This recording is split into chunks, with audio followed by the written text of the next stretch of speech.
Okay, I think Hector may have a problem with his connection, so it's different places, different times. I'm sitting here in Kochi, which is a part of south of India, and in India it's about 8:30 a.m. in the sorry 8:30 p.m. in the evening. So welcome to all the panelists and welcome to all the participants of this webinar. Yeah, over to Hector. Hector's now on board. Thank you, Ajit. Well, let me introduce myself. My name is Hector Villarreal. I'm going to be the host alongside Ajit during this webinar panel with our distinguished webinar panelists here that we have. I would like to introduce them briefly. So from all the way from Taiwan, Jackie Chang, former board member of the IF. Jackie, please. Hello, everyone. I'm Jackie from Taiwan. Actually, I'm located in Hualien. We just had an earthquake 2 hours ago. So yeah, it's scary, but now seems everything is still. So yes, hello to all of the participants tonight and all of the panelists. I met almost all of you, right? Yeah, I'm so glad to meet you tonight and share. Yeah. Welcome, Jackie. Thank you. We're glad to see that you're okay after the earthquake. We have Kavi from India. Welcome, Kavi.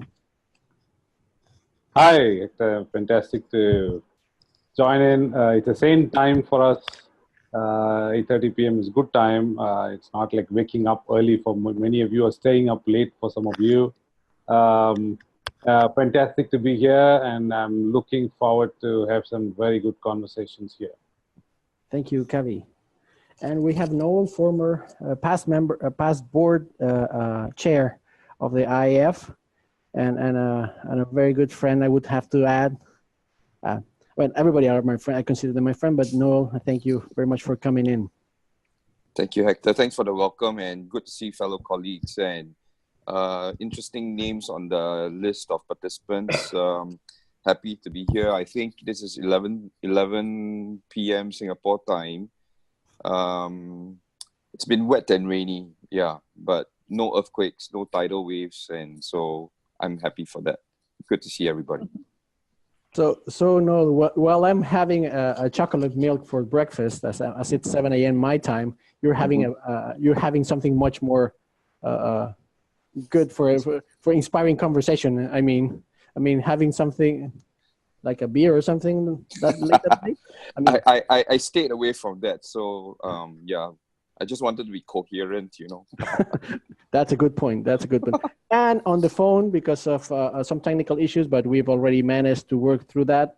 We have from Canada, John Butcher, Hall of Famer, former board member, and one of the, I would have to say, one of the most interesting individuals I've met in my participation of different conferences all around the world. John, welcome. Oh, well, thank you. I was very flattered to be invited. I'm 613.280. If I'd known my bandwidth was insufficient, I would not have put my tuxedo on this morning. So, but it's just 10 a.m. in Canada, in Ottawa rather, and we've got some snow on the ground and a bright, beautiful early winter day. And I would like to welcome all of our participants from all around the world. We have people from the Americas, from Africa, from Europe, Italy, Bulgaria, Romania. Please, if you can share on the chat box where you're joining us from. We would like to be very happy to repeat the countries where you're coming or where you're joining, so we can know that this is a truly global webinar from people from all continents joining in. So I would welcome all of you. Thank you for joining. And if it's very early in the morning, have a nice coffee. If it's very late, well, whatever your drink of preferred drink, good for you. So, and we have a very interesting session today. And one of the things that we want to do, and one of our panelists asked us, is we would like to know a little bit of who's joining and where they come from. And what we're going to do is going to activate a poll on Zoom. This is going to be a first in our webinars, because we would like to know what is your experience as a facilitator, and we would like to know a little bit about that. So if you can share in your screen, the 4 options will appear. If you can just select which one for you. We're going to leave it open for 1 more minute, right? So, okay, we have already, more of half our participants have already responded. Oh, wow, 80%, that's fast. That's a good thing about having facilitators as participants. They're always very active, right? You don't have an issue with volunteers when people volunteer. So we have already 94% of people answering. Wow. And it's done. We have all of us. Wow, that's great. So I'm going to close it up, and I'm going to share the results with all of you. And, well, we have quite a variety, guys. Look at that. We have people that have less than 3 years as facilitators, 30%. We have also 20%, 25%, more than 10 years. Some of the, I won't say old timers, I would say just a little bit more experienced than the rest. And like mid-level of experience as facilitator, also another 25%. And we have 18% thinking of getting into a career of facilitation. So maybe this webinar will make or break if they decide to join into this lovely, crazy, and always engaging profession of ours. So now that we know who's in the room, let's get started. So a career in facilitation. It's so broad. What do you guys think? So it's facilitation a career? I would like to even start with that question. Is it a career, or just merely a skill? So who would like to get started? Well, I can hop in. It's John in Ottawa. I think it's a career. It's an occupation like any other occupation. It's honorable, and it does public good. I think one of the questions is how we come to it, and many of us came to it mid-career after doing other things before then, and I think that was good background experience for dealing with organizations and different situations. So yes, I would say, Hector, it's definitely a career. Noel, would you like to add something?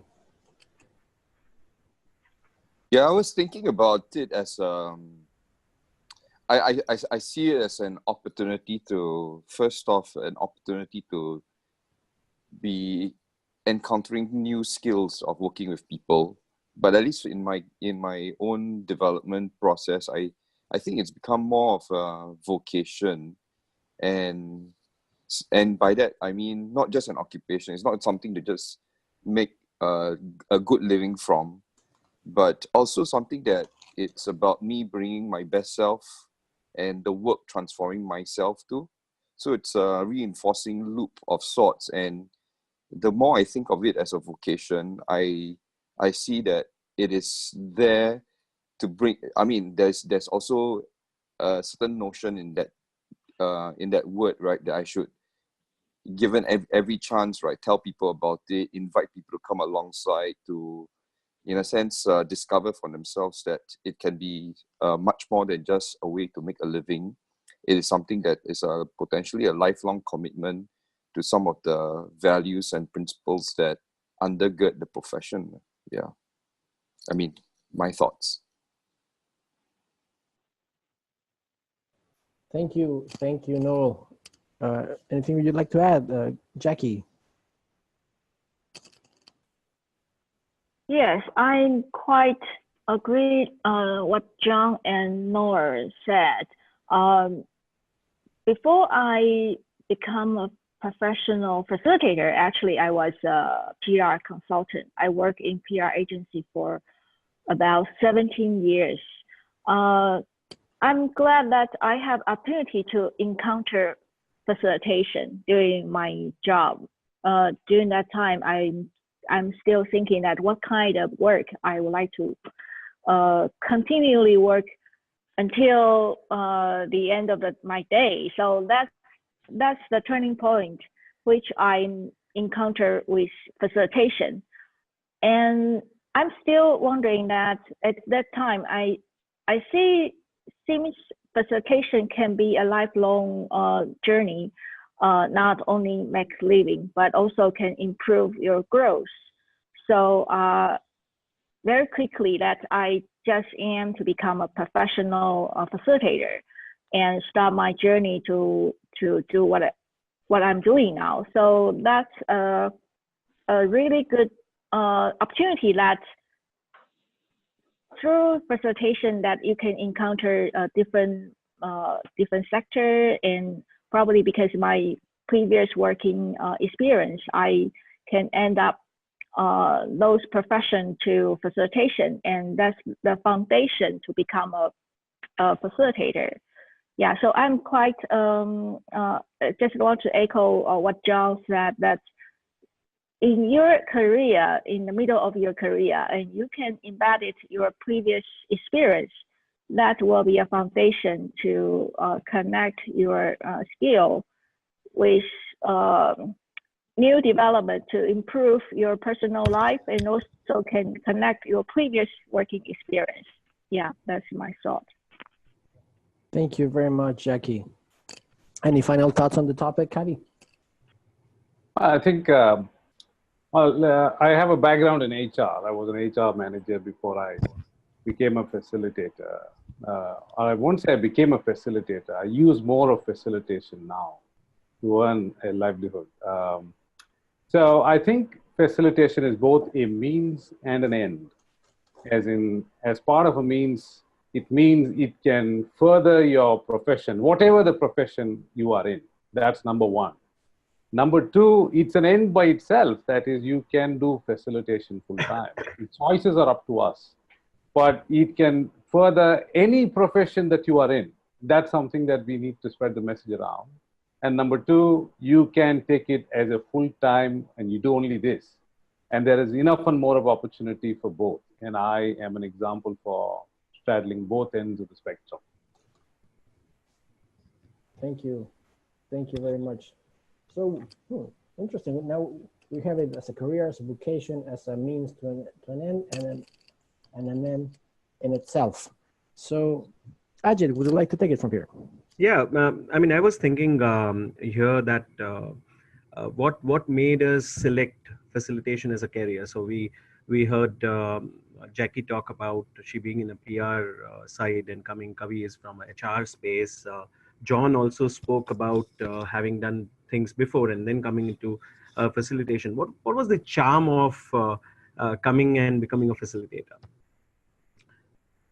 So I would like to ask Noel. Sure. I actually came into facilitation after spending 6 years as a high school teacher. So I'm a kind of a mixed bag, woolly social scientist kind of person. So I did political science in university and literature, a very strange combination. I taught Shakespeare for 6 years. You taught Shakespeare for 6 years? For 6 years, yes. Wow. Yeah. Wow. But you see, the thing that got me started was the foundation in lesson planning, in thinking about what kind of outcomes that I wanted the students to have and to develop a love for the subject. That actually became a very strong foundation for thinking about how do we do it without coming from a teacher-centric position, to make it interesting, to make it more enlivening. And so actually the flow from being almost like, if you remember Robin Williams in Dead Poets Society, that kind of teaching approach was something that I used. And the connection and engagement with the students was very high. And so when I left teaching and I was thinking about what else to do, it was quite clear to me that even though I stumbled into facilitation via a training route, it became clear to me that that was the way to go, because I was able to see the kind of transition and the difference facilitative approaches would have on an audience and a group of people. So I think where I would come from is that element was the trigger for me. I mean, I was introduced to it quite early. I didn't know it was called facilitation, but the trigger for me to move into a more of a pure process facilitator kind of role that I function now in.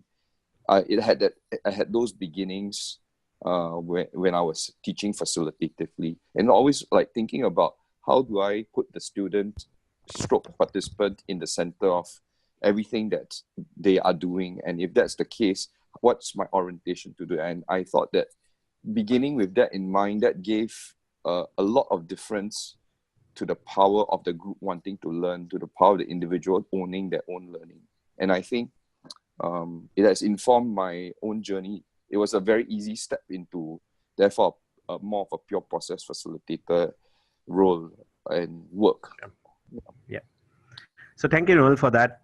John, you did mention about coming from a different career, but we didn't hear exactly what brought you here as a facilitator. Oh, thank you. I had drifted around from different jobs in the public sector, the private sector, the not-for-profit sector.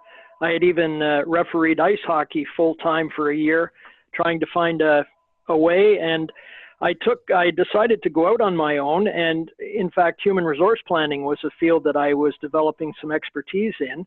And I took a workshop, a weekend workshop on what was called consulting skills, led by Paul Cormier, a well-known Canadian facilitator and one of the founders of Intersol here in Ottawa. And it turned out it was about process facilitation. It wasn't about setting up a consulting practice. And I found that I liked it. I had some facility with it.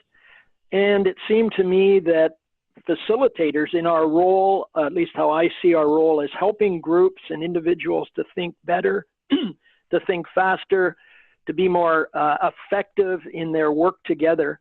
That seemed to me to be far more value added than a content consultant who was simply another opinion in the room. And so I really saw the value added of what facilitation does, even though I had no exposure to it at all, but that value added was quite evident right from the beginning. And that's what inspired me to take it up, and been doing it for 30 years now. And I have never lost that sense that it's a true value added, for me, occupation, vocation, calling, however we feel about it ourselves. It's absolutely value added to the clients we work with and in the world in general. I don't think that's too high blown to say that. Sure. Thank you, John. So it was quite accidental, I suppose, Ajit. It was quite accidental. Okay. I'm happy to hear this. It gives a lot of inspiration to all of us here on the call. But when we look at more than 60 participants who have joined this call, I'm sure one of the questions that's there for all our participants is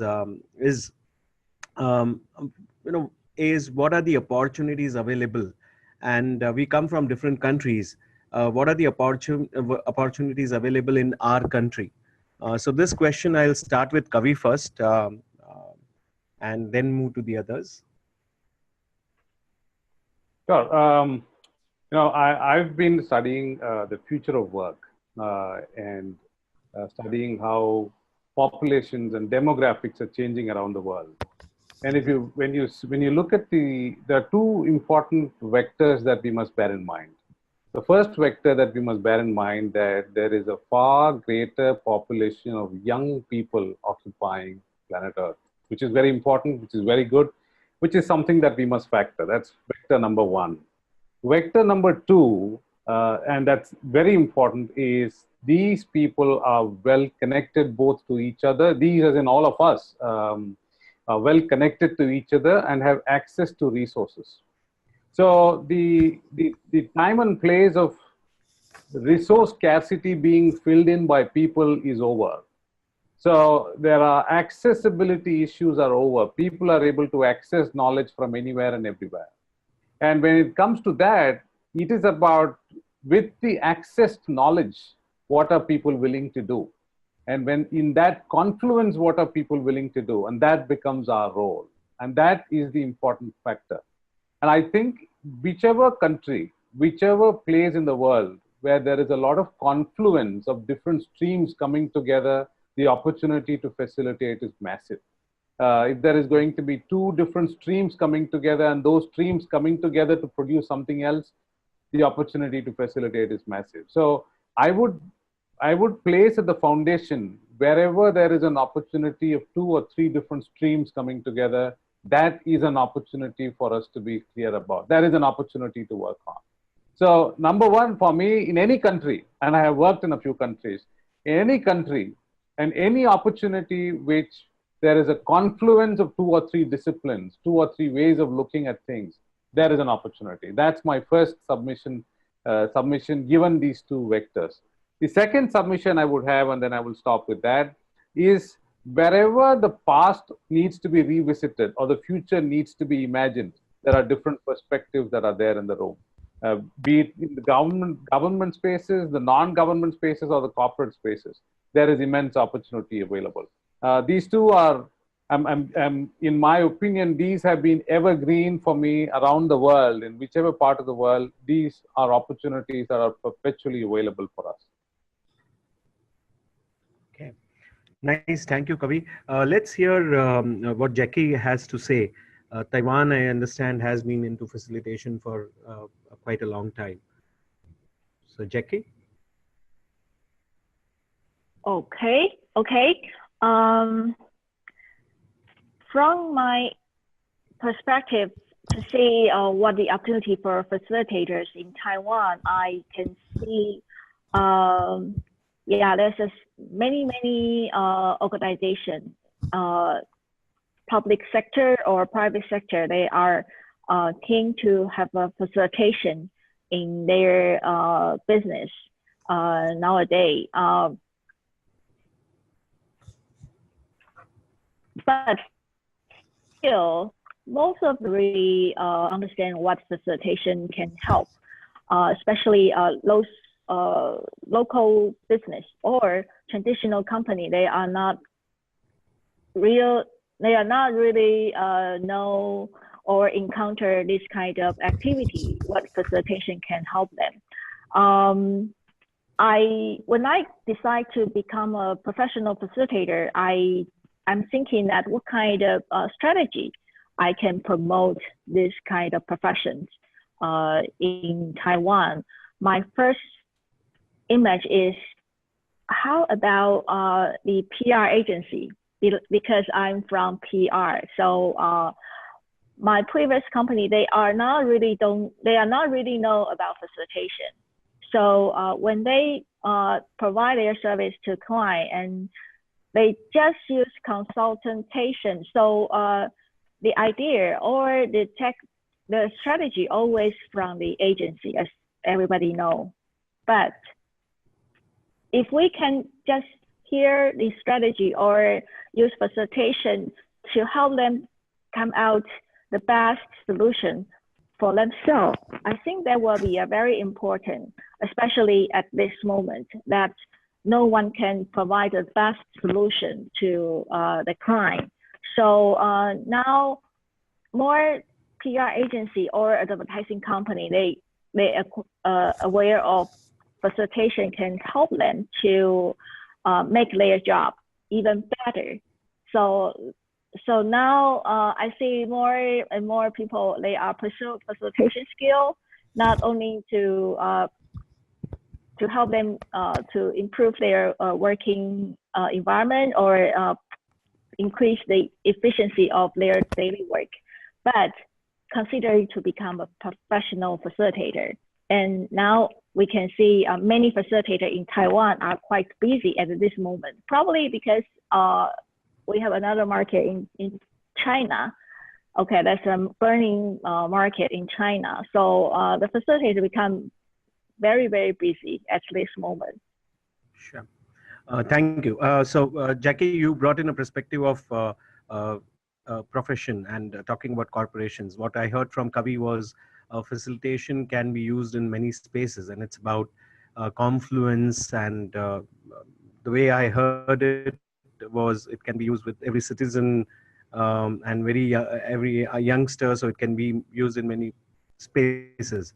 Let's hear Noel's opinion. Again, Singapore has been using facilitators. In fact, Asia has been probably in Asia, Singapore has been using it for many years. So, Noel, what's your perspective to this question? Opportunities in Singapore? Sure. I think, I'll just extrapolate from my own experience first, and I'll do a bit of scoping on what's going on in the territory here. So I operate in, I think facilitation does bring a lot of value where, building on Kavi's point, where there's a certain degree of complexity, social complexity where different voices need to be heard. There is also complexity in terms of how a problem is going to be understood and therefore to be solved. And with that, you might need the coming together of various specializations and expertise, content specializations. And so to solve a complex problem, you need somebody to create the kind of spaces where these thought patterns and these voices can be heard.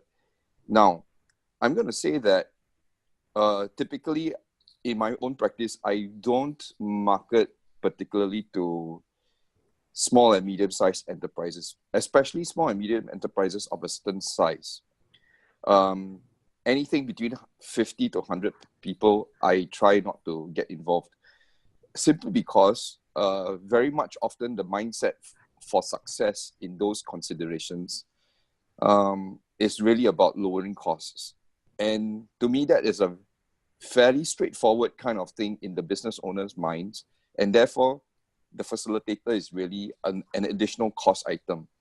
And so where I'm coming from is that, going back to my complexity point, right? So if the work of more and more success is to be found by organizations of a certain degree of complexity or certain kind of societal settings that need a wide range of specializations or need the engagement of citizens, then you would need, you can't solve that kind of problem just by throwing money or cutting costs or buying a straightforward stock solution to some of these situations. And in those settings, I think there is great opportunity. Now, of course, then the skills and talents of the facilitators need, of course, to be commensurate to that kind of situation. Can you handle complexity? Do you have a frame for understanding it? Do you have a frame of talking about the work that you're going to do with these groups in order to come up to a strong convergence of say, policy or governmental policy, for example, or within a multinational corporation that has Singapore as its HQ, but they are working with different territories, all of which in Asia, potentially they are autonomous. So the question here really is, do we have frames that supplement or are complementary to the group facilitation skills that are needed, and where there's no apparent solution that can just be very straightforward stock, and that people need to really come together and deal with. So, for example, to think about the future, how do we envision the future in a healthcare system, for example? How do we get land transport in Singapore to be sustainable over the next 20, 30 years? I think those are issues where everybody has an opinion. It's almost like Saturday night football. Everybody watches it, everybody has a view, everybody is a coach. But the idea here is really, do we have the skills and the frameworks to bring in these voices? And I think if you do, the opportunity is there, because these people are looking for a way to be heard, a way to integrate some of their viewpoints into a workable solution that has to be generative. You can't just go to another country and borrow that solution, or go to another organization and borrow that solution. It just doesn't work. Yeah. So any thoughts around this, John, for you? Just a very general one. My own sense is that anytime we have a group of people, whether it's a diverse, wide widely distributed community or a work team within a specific organization. Anytime we have a group of people who need to think together effectively and efficiently, and who need to own the results of what they're talking about, we have an opportunity for facilitators to add value to that exchange. And that's a very, both a minimalist and a very general approach that I've always felt about facilitation. The opportunities are where people need to think together well. Just by way of some data, the IAF a couple of years ago did a survey of asking members what sectors we worked in and what our specializations were. And there were about 230 respondents apparently out of 1,700 members. And it was interesting, globally, about a quarter of people, the focus of their work was in the corporate sector, followed by NGOs and nonprofits, followed by government. And that differed from region to region, where in some areas the corporate work was in Asia 40%, and public and government 10%, whereas in Canada, for example, public and government over 30%, corporate 20%, and as well specializations. And there were about 8 specializations offered, I guess, on the survey, but overwhelmingly in every region, people, now granted the limitations of the categorization, strategic planning and team building were the 2 main activities that facilitators, members of IAF, saw themselves engaging in. Now, they're very broad categories. I don't know if there is future looking, as Kavi was inviting us to anticipate, but that at least is how IAF members see their work, both the sector in which they're most active and the specializations that they bring. Sure. Thank you. Thank you, John. There's one interesting question that has come, and one of the panelists can take it up. It's from an anonymous attendee. The question is, many people do facilitation having had any training without having read books on the subject, etc. What would you say are the minimum requirements for someone to do a good job as a facilitator? Anyone from the panel would like to answer this question? Well, here I can jump in if you'd like, get John. it started. I would think the minimum requirements would be both personal and technical. I would say the minimum requirement, at least to get a little bit of training to understand what facilitation is versus other kinds of interventions that someone might make with a group. Facilitation is different from training. It is different from consulting, although however many overlaps there are. I would think another minimum requirement is enough self-awareness of how we might work with and in front of a group. Awareness of ourselves. Do we have areas in which we don't like to go? Do we have hot buttons? Do we have things that bother us, that might hook us in during a group discussion, that would distract from our ability to maintain an overview of what the group is talking about, ensuring participation, ensuring diversity of views? I don't think that facilitation, I wouldn't do much reading about facilitation until after I had had some on-the-ground experience and a little bit of training. And then the reading, and IAF have some excellent volumes on that, but there are hundreds and hundreds of books on facilitation skills. Do the reading in the context of some personal experience. So some training, some reading, but looking at yourself to see where would I work best? What are situations I need to avoid? What are situations I need to be sure to manage personally? Sure. Anyone else wants to share some? Yeah, I'm quite. Let me jump in. I'm quite triggered by that question because it seemed quite general. Like many people do facilitation without having gone. I personally feel that does the profession and the association a great disservice. And I would caution against doing stuff without having undergone some kind of instructional program that you have learned some skills, you've tried hands-on and being supervised or followed somebody on somebody's workshop process facilitation workshop, actually doing it, watching it done. And I think, I mean, I just want to exercise a note of caution about faking it to make it, right? I just want to just flag that as a note, because I think what we could do a lot of good, right, potentially, but we could also do a lot of harm. So I think I echo quite a bit of what John was saying, you know, those very basic pieces that we should find time and space. If you're interested in it, I think you do need to, well, get schooled in it, get practice in it, and before you let yourself loose on some unsuspecting client. I mean, I think that is where yeah, we just need to be careful. Yeah. Sure. So John Cornwell says something which I feel is more of a comment as well as a question. He puts up a question saying, what is your advice to people who are professional facilitators, but in an environment where facilitation is not very recognized? And the comment he makes is, so they end up doing something else much of the time. So something that Noel, you were saying, and something that John was saying is, so people, you know, kind of are called in as professional facilitators, but the environment, they don't really understand facilitation and probably expect the facilitator to also do a bit of training and all that. So what's your thought? And if anyone can you know, give some insights on this. I'll take that. And I might have a slightly contrarian view to many of people on the panel or on the participants. As far as I know, clients don't bother whether you call yourself a facilitator or a trainer or whatever. Clients have a problem or clients have a need. And we need to see how honest we are in helping people find a solution to that need.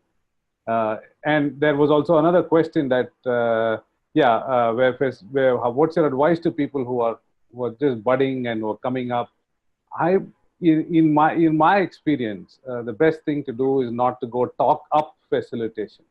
The clients are not bothered. At least that's what happens with me. Nobody is interested if I go and call myself a facilitator or a trainer or whatever. He or she or the organization has a challenge or has a need. And the more we immerse ourselves in that need and have a dialogue and have a conversation with them in a facilitative manner, that in itself solves many problems for us. That in itself is the biggest invitation. When I walk with some of our colleagues and walk into organizations, I've had some of the other colleagues come into the organizations where I've been, and then the conversation is about talking up facilitation to self-facilitation. Clients don't have the time, nor are they interested personally. They have challenges, they have a problem. And I think we need to have a facilitative conversation about the challenges. That in itself is the best invitation to help them understand what we do best. So interesting, Kavi, that you bring this up. About 2 years back, I was in Mexico for a board meeting, and one of our board members from Canada mentioned something which still sticks around very high in my mind. He said that in Canada, about 60 to 70% of the work that he gets, and he's a CPF, so 60 to 70% of the work that he gets in, as an inquiry for facilitation comes from clients specifically saying that they need a CPF, they need a facilitator. And I do hear you, because I come from a space where you are in, Kavi. But let's hear what John has to say to this question. Do people really ask for facilitators, ask that we require a CPF to facilitate this process? Or as Kavi says, it's going to be a facilitative conversation, have facilitative conversation with your clients, and that's what clients will see as facilitation because they don't have time. John? It sounded like the input so far, there was an issue faced by internal facilitators who aren't valued or recognized within their organization. And how do they do that? And the quick answer would be find opportunities to add value. So wherever there's a group of people meeting, get in there and see what you can do to contribute to that. But in the more immediate question, over 30 years, almost probably 99% of my work has come from repeat business or referrals or people within a group who have then asked me to work with their organization, especially working a lot with boards of professional and industry associations, that kind of thing. Each member of whom also has his or her own organization behind there. Typically, I'm asked to come in as a facilitator, i.e. someone to help groups of people do their own thinking. Sometimes I'm approached and what they want is a content consultant, someone to come in, gather data, and then make recommendations to the group about what the group should do. Where that's the case, I try to discuss with them, well, what's the difference in the value added between what a facilitator does and what a content consultant does? A specialist who will come in and make recommendations to you as distinct from you doing your thinking and creating those recommendations yourselves, and how to combine those two. And typically groups prefer a facilitated approach where they do their own thinking, they draw in outside expertise where they need it, but they do their own thinking, they do it and own the results, that they can see very clearly that this is typically far less expensive and far faster than bringing in outside people who then have to learn about the organization and then create recommendations for how the organization should proceed, recommendations which no one in the organization really owns at that point in time. And so I share the perspective that clients don't really care what the label is. That's not the point. It's what is the value added that each different part of organizational supporters or helpers provide. And facilitators provide a distinct approach that's different from the approach a trainer might provide or a content consultant, an outside expert, content expert might provide. And so if someone has approached me not knowing the difference among those things, then we talk about it and then they make the decision which direction they would like to go. Sometimes it is training, sometimes it is a content consultant. But most often when we have that conversation, they say, well, no, I'd like to try the facilitated approach first. That's the minority. The overwhelming majority of clients over the years have said, yes, I want a facilitator. I want us to do our own thinking. I want you to help us to do that thinking as quickly and as effectively as we can. Sorry for the long intervention there. No, thank you, John. That gives us a perspective of how in different countries facilitation is seen. What I would like to hear from Jackie, Jackie, you on board on this is you have been transitioning from the space of, you transitioned from the space of being in a PR agency and then got into facilitation. And you also mentioned about China becoming a big market in your region. What is the sense you're getting, say, from Taiwan and China about facilitators being asked for specifically as facilitators, or is it like we have a conversation with the client and then let's look at what are the approaches we need to design for our client? Okay. I think I can see that many facilitators, they've been asked to facilitate different kinds of meetings, for example, strategic meeting, and also some community or school, they start to engage facilitator in their curriculum. I would like to echo Kavi's previous conversation about how to provide the service to client. Although client doesn't matter, you are a facilitator or trainer, but it's better to have clear that we usually want to very clear to talk to our client that we are facilitator, not consultant, because from clients their expectation, they were confused. Are you a facilitator or a consultant? If you are a consultant, you have to provide some consultation or some suggestion or recommendation that they can adapt very quickly. But if you are a facilitator, and you don't do any recommendation. Instead, you provide the process, right? So if you didn't clear your role to client, the client will just very confused, and they will lose their patience that, oh, I'm waiting for your suggestion, but why you didn't give me anything? Okay, although they need internal conversation at that time, but you didn't meet their needs, okay, because you are not really provide whatever facilitation or consultation. I can see because the economic booming in China, so a lot of company, especially in the major city, many companies they have internal trainer or HR people. They try to acquire facilitation skill. They are looking for outside resources and facilitator coming to their company to facilitate. Instead, they try to learn facilitation skill. So you can, from our CPF assessment activity, more and more internal internal HR people, they just go to many facilitation learning activity to acquire facilitation skill.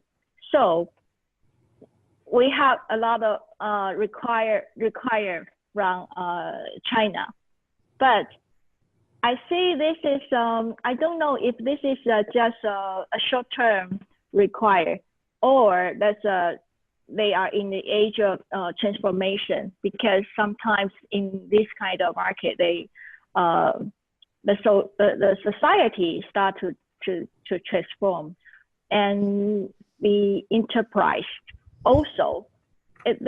You can see from private company and social sector, and also the community and education, all of the sector are start to do some transformation.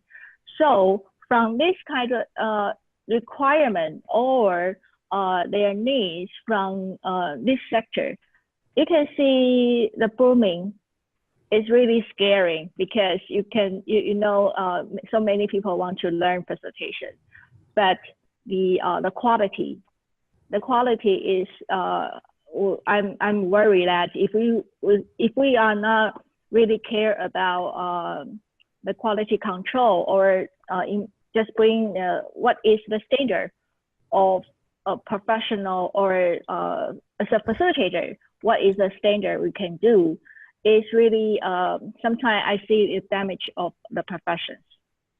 Yeah. Sure. Thank you, Jackie. Hector, you want to take the next question? You're on mute.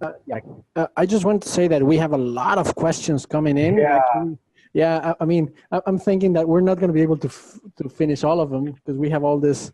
But I would think it would be interesting to know a little bit about some of the questions and start engaging with our members and with our participants. And they say, I mean, we've talked a little bit about that facilitation, of what we call what we do, is not as important as actually delivering value, and being true to the profession about what facilitation is and how we make people interact and provide value to our clients, and so on. So what I would like to ask this question that John from Africa is about. Okay, what are the tips that you can provide us to? Okay, if you're in an environment that facilitation is not even recognized, and the word is not even identified fully, maybe what are the tips when you sometimes you have to train your clients about what you do in order for them to understand the value? I mean, what are the tips that you do? Hector, I think I took that question up, and that's where we got into this space. Sorry for that. So then maybe we can go on to the differences between facilitation and they were over here. We have a question on arbitration and the difference. Arbitration, the one which says, how is facilitation different from arbitration? Okay, quick question, and we would look at one of the panelists to answer this. So how is facilitation different from arbitration? How can facilitation techniques be used to help employers create a working environment where employees express their innermost concerns without fear of retaliations? Anyone? I think Actually, that looks like two questions, no? Yeah, I it is. mean, just is that Certainly in- understanding correct? Yeah, I think it's John. Having worked a little bit with people who are involved in mediation in Canada, there's a difference between mediation and arbitration. But in mediation, where groups or individuals or organizations are in conflict one with another and need some way out of that, mediators certainly see some facilitation skills, but they also see they also have a very different set of responsibilities, if you will, to the parties who are in dispute, and those responsibilities go beyond what we would, even a generous definition of facilitation. So I would suggest to someone who's interested in both mediation and facilitation or arbitration facilitation to look very closely at what's required there.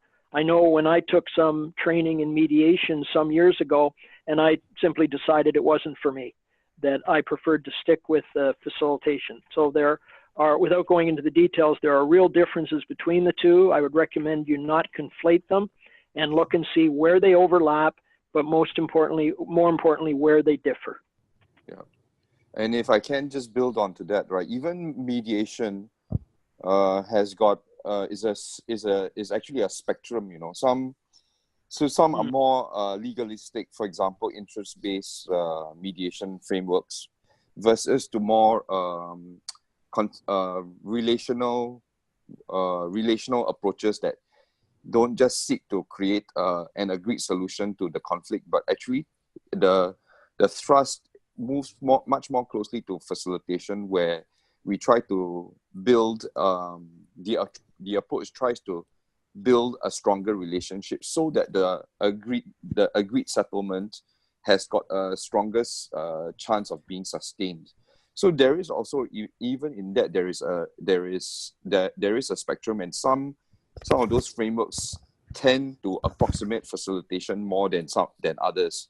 And if I'm not wrong, arbitration seems to be a more specialist kind of work, right? That you need to be a legal expert to do that, whereas a mediator does not necessarily be a law or legal trained individual doing it. At least that's my understanding of what the practice is in Singapore. Who's allowed to be involved in arbitration work? Technically, is not a non-legal person like say a process facilitator. Yeah. So I agreed with you, Noel. In India also there's an arbitration act that needs to be followed for arbitration. So you need to be a legal professional as well as a judge to decide on the arbitration. There's a very interesting question for Kavi here by Miskin. Miskin is asking, going by what Kavi mentioned, does it mean instead of being purist on process facilitation, we should also be ready for whatever works? So are we supposed to go there, have conversations with clients, and then go with whatever works? I think it's important to, the question that was asked was, when clients don't really know facilitation, how do you engage? So if they don't understand facilitation, you first help them experience facilitation, because you can't, like what somebody was saying earlier, you can't teach facilitation without people experiencing it. So the way of drawing people into facilitation is to help have a facilitative conversation with them. That's number one. Number two, clients are wedded to the problems or the issues that they bring. At least that's been the case with my clients over many years now. And whatever works is one way of looking at it, but being able to bring in whoever will solve whatever works is the art of solving the real problem that a client has. Which means if you can provide value, and if your true value comes from being a good facilitator, then you can string together a set of people who can come and solve other problems for the client. If it means somebody who comes and solves a content issue, you don't stand up and say, I will do it, but you also help solve the problem for the client by ensuring that you suggest or you help them find somebody who can come in for doing that work. So all I'm saying is, you don't have to wing it, but if you are able to have an honest conversation where the client sees value out of that conversation in itself, without necessarily having to say, I am a facilitator, these are the 3 points of what facilitation is all about. Without having to do that, if you are able to have a facilitative dialogue with the person understands that he's just experienced facilitative conversations and what it might be like when they move into a larger conversation. So the idea is, how do you teach somebody facilitation when they have not experienced it? Well, we've got to begin with that conversation in itself. That's the point that I was making. Sure. Thank you, Kavi. If I may, it's John, and I share Kavi's perspective on that. But whether we call it or not, we're acting as facilitators when we have that facilitated conversation. But I received calls from people who have taken work which they're clearly not qualified to do. They do not know how to do it, and they're busy contacting people to find out, how do I do this, because I've taken the contract and I don't know what to do. For me, there's a huge ethical issue in that. Yeah, absolutely. That transcends being effective for the client or anything like that. So it's absolutely essential as practitioners that we know the limits of our individual ability. And even as the facilitator, the other panelists, they have skills and experience that I don't have. Other facilitators with whom I work have skills and experience far beyond mine. And it's important that each of us understand the ethical issue in taking on work that we do not know how to do, period. Yeah, I Absolutely. echo that very seriously. Yeah. Can I just come in and also build on what Kavi said, what Jackie also mentioned. So to me, I just look at it from a role clarity and self-awareness point of view. So role clarity, if you are able to get into that outcomes-based diagnostic conversation with the client, you are already creating value because you are helping them see where the real need is, right? So they are scratching an itch, right? But what's causing that itch? To them, it's just a mosquito bite, but it may be something deeper than that. And if you're able to just do a diagnostic conversation to help surface some needs, I think you've created and shown the power of facilitation, right? Number one. Number two, second thing is, of course, to be able to say, after the need surfaces, that self-awareness, and this goes back to John's point, right? Which is, are you aware of where your true skills are? Can you solve that problem? And is the outcome that the client wants requiring process facilitation or actually some kind of content work, right? Whether is it training or a content consultant kind of input. Now, that self-awareness must ultimately point to your taking on the job or not. Now, of course, there are business considerations, and that's why the IAF has a code of ethics. Are we delivering authentic value to the individual? Are we true to ourselves? And I will tell you this, when you bring in a team, and this is the last point I would make, right? When let's say you take on a job and you bring in a suite of different specializations, we are also doing a good service to the client system by demonstrating the power of this diversity that we talk about, right? We talk about us creating value, creating inclusion, creating good stuff from the diversity that the organization has. And actually that's oftentimes just comes out as abstract when most of the professional practitioners that you and I know choose to only work on their own. I think we need to begin to play at a bigger, higher level game by working with other people of other skill sets and bringing them in to create a higher level of value. And actually you're modeling for the client system, right? Once you get your foot into the door, you're modeling for them the very way in which they should be conversing with each other, the very way in which they can create the true value of the diversity that is inherent in their organization. So I think on those 3 points, I just build on to the comments made earlier. So role clarity, self-awareness, and modeling this diversity. How do we work with diversity? Yeah. And that will be the true value of our professional work at one level. Sure. Thank you, Noel. There's a question from Irene, and she says, what do you see? And this is for any one of you to answer. What do you see as a major challenge of facilitation as a career in the near future? Before answering, just a quick note to all the participants. We have about 15 minutes to go. So we are going to take up these questions and put it up to the panelists and see which panelist can answer the question for you. So I repeat, what do you see as the major challenges of facilitation as a career in near future? Who would like to take this? Can I come in? I'll just drop. Go ahead, Noel. I'm just going to say two things, right? One is, I think it's perennial. I think when we work as individuals, we only impact as individuals, number one. Number two, the trick is not to get stuck and attached to methods. Yeah. So to me, that is, don't be so hung up about the screwdrivers and the screws and the wrenches in your toolbox. Yeah. I think that's where I would come from.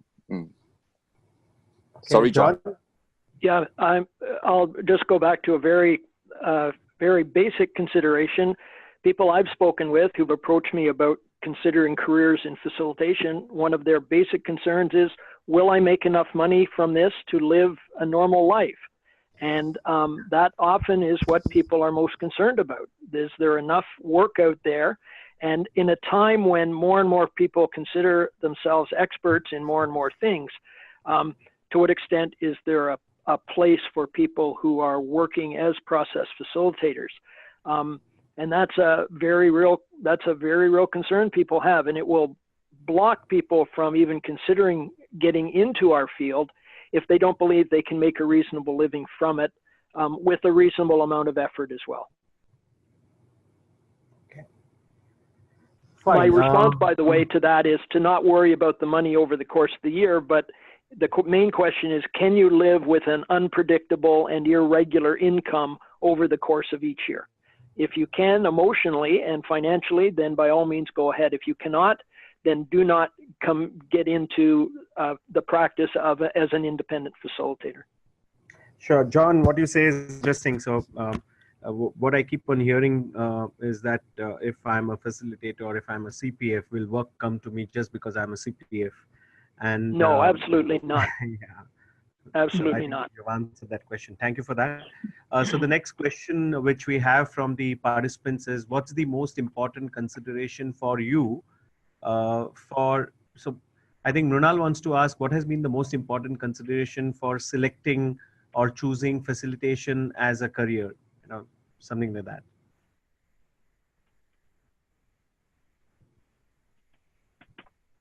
Well, excuse me, I'll jump in. I see it as a very, very high value contribution to how organizations, communities are able to function. Okay. Period. Okay. Any other thoughts? I'll take that as well, Ajit. I think the status of the world, and I mean it, I've said this in several forums before as well, the status of the world that we live in, the role of facilitators in ensuring that we have a chance to live productive, fulfilling lives. Facilitation, I think, will play a very important role.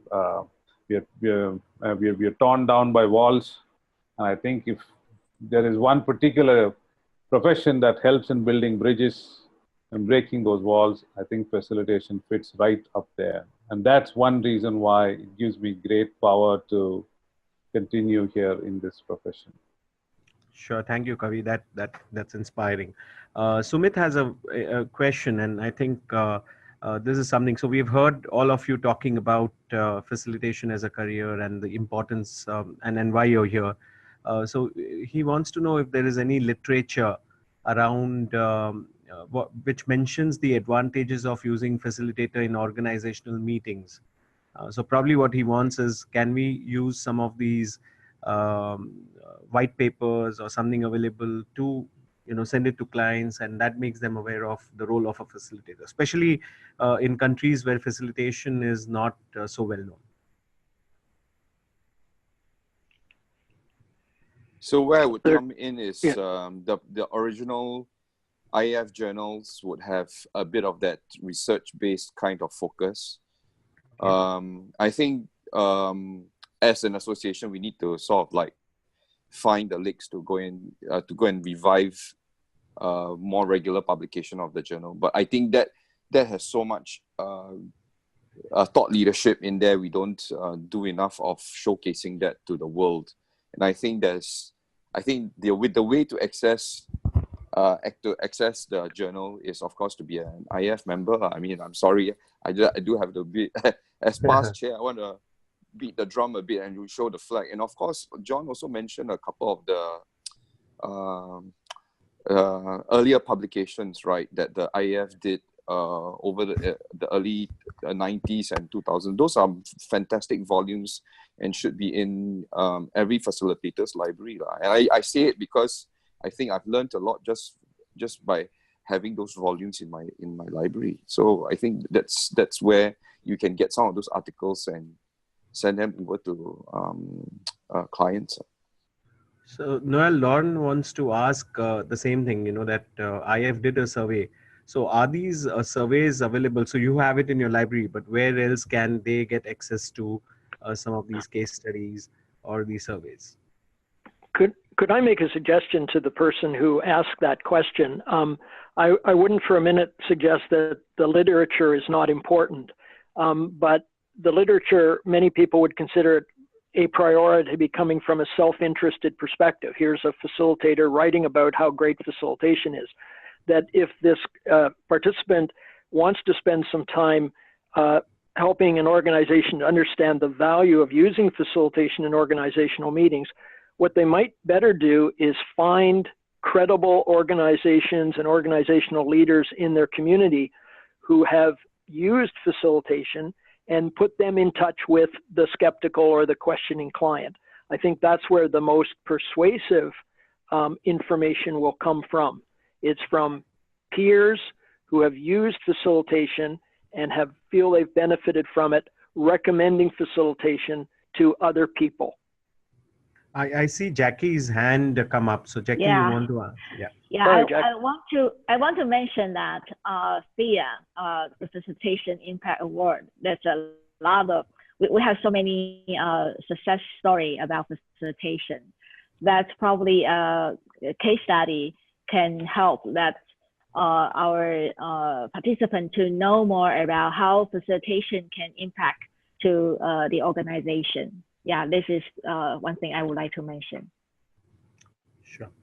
Thank you. So looking at some of the other few questions which we are taking is Prasanna puts up this question: how can a facilitator learn from their own experience of facilitating? So his ask is, what questions do I ask myself to reflect and improve?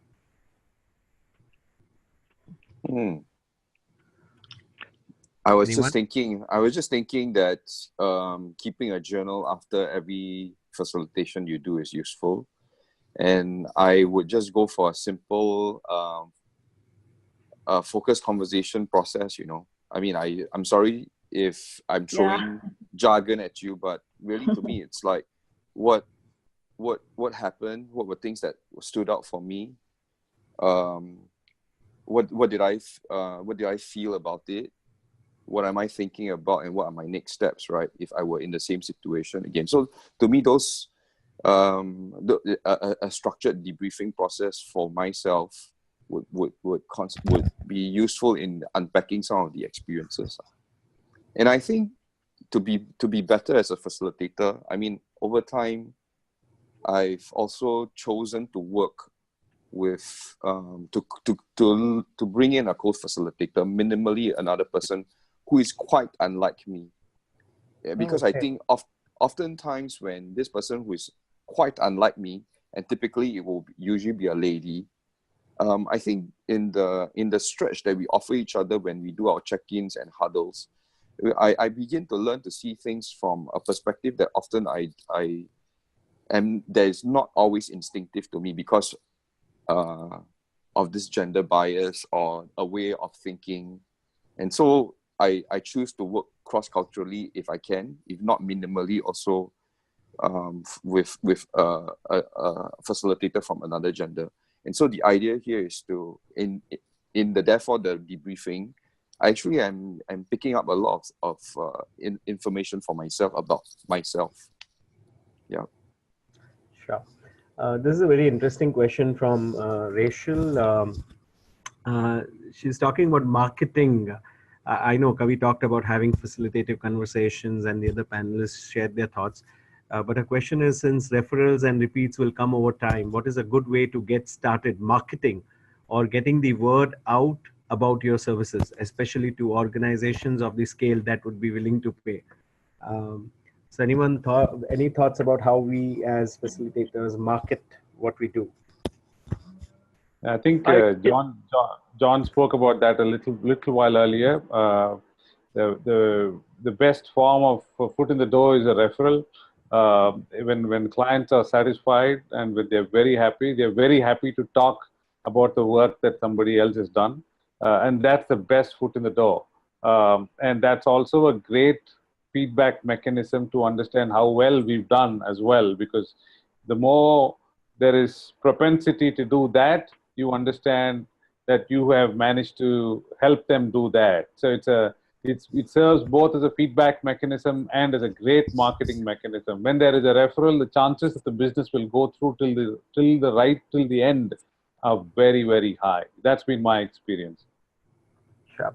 I would like to say. Oh, sorry. Go ahead, Sorry. Go ahead, Jackie. Okay. I would like to say that if you open your section for participants to join, then that's the best way to do the marketing. Instead of it just talk, but help them to experience what is facilitation feel like when they engage in a workshop. That's the best way for marketing, I think. I was going to say that for someone who hasn't got started, they don't have a client, they don't have a facilitated session to invite people to, they don't have anyone who could make a referral, I would always suggest start where you're known personally and professionally. For example, people on the panel have come from teaching, human resources, public relations. Go back into those communities and say, I'm starting up. I'm taking a new step in my career. This is what I'll be doing. This is the value added I can provide. People often have a very high comfort level, or they have the need to be comfortable that the facilitator understands their sector, understands the issues that are in that sector or that type of organization. So I would say if you're just getting started, go where you're known, whether it's sports organizations or professional associations or community groups, so that you then start to have those sessions from which you can get referrals. Okay. And don't be embarrassed to ask former colleagues to give you some work. Yeah, I have to just echo what John said, because I think my first 10 jobs came from different schools. Yeah, absolutely. Case in point. Wow, that's wonderful. Just last question that I would like to take, and I think it's a question that I kept for the last. It says, would face-to-face facilitation be threatened by online facilitation? A quick one-sentence answer from anyone. Do you think it's a threat? No. No. Okay. What about Jackie and Kavi? No. Oh, geography is history, so I don't think I don't think so. I think then to amplify that, the no's, face-to-face and online do different things. There's overlap, but they do different things and they have different value added to the client. And even the most diehard online facilitation people I know do say that when possible, there is still a need for people to be sitting together face-to-face without any technological mediation between them, talking about what's important to them. Not all the time, but some of the time at least. I think the challenge for facilitators is we're challenged to differentiate more and more. What's the value added of online or virtual? What's the value added of face-to-face? And then advising clients on what approach to use depending on the state of the client's discussions to that point, their needs at that point. Sure. Thank you. So we had a lot of participants who had come in the middle of the night to attend this call. They had to step out. So I take just about 15 seconds more to say thank you, Kavi, thank you, Noel, thank you, Jackie, and thank you, John. It was Most amazing. A lot of learnings that we had. I also thank the participants for having joined in. It's a very important topic for many of us. Hector has to probably step out, and therefore he's not there to also thank you. And just to let you know, for the participants, there is a conferences coming up, pre-conferences coming up in Milan. We have a conference coming in May. We have in Kuala Lumpur, Malaysia, the Asia Regional Conference coming in September 2019, and in Togo, October 2019. So thank you all. Thank you for being here. A pleasure. Join us for the next webinar series that we will be having at from a global space next month. Thank you. Thank you, Ajit. Bye to And everyone. Thank you for hosting. Thank you very much. thank you. Thank you very Thank you. much. Thanks. Bye. Stay in Bye touch. for now. Keep well. Bye-bye.